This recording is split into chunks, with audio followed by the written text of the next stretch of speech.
Part 24 ng Team EDSI sobrang intense. Bago po ang lahat, kumusta po mga kalingap?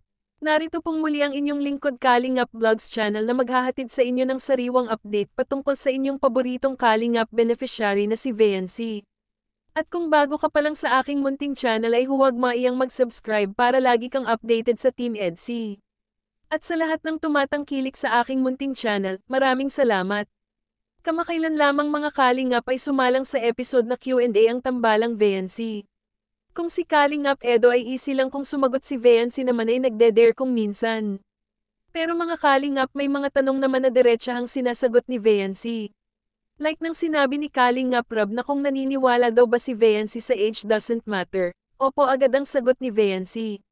Further mga kalingap, kasi daw ang parents niya ay malaki din ang age gap. Which is mga kalingap ay mukhang may pag-asa talaga si Kalingap Edo kay VNC.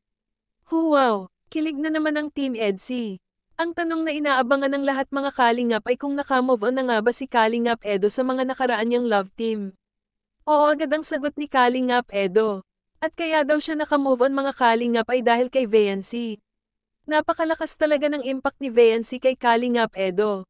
Marahil dahil sa sobrang kabaitan, maalaga at pagiging family-oriented ni VNC kaya talaga naman napufall na si Kalingap Edo. Kung sa bagay mga kalingap, kung si VNC ay minamahal ng mga viewers, what more pa kaya si Kalingap Edo?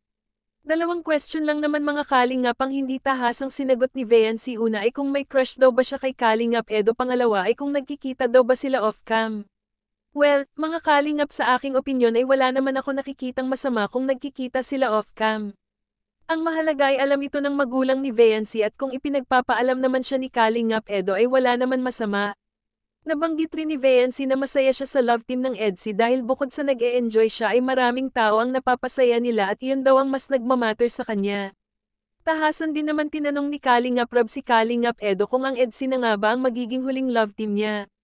At mabilis rin naman itong sinagot ni Kalingap Edo ng oo, ito na ang huling love team, siya na yun, sabay tingin kay VNC. Ang tanong mga kakalingap, hanggang kailan nga ba kayang maghintay ni Kalingap Edo kay VNC?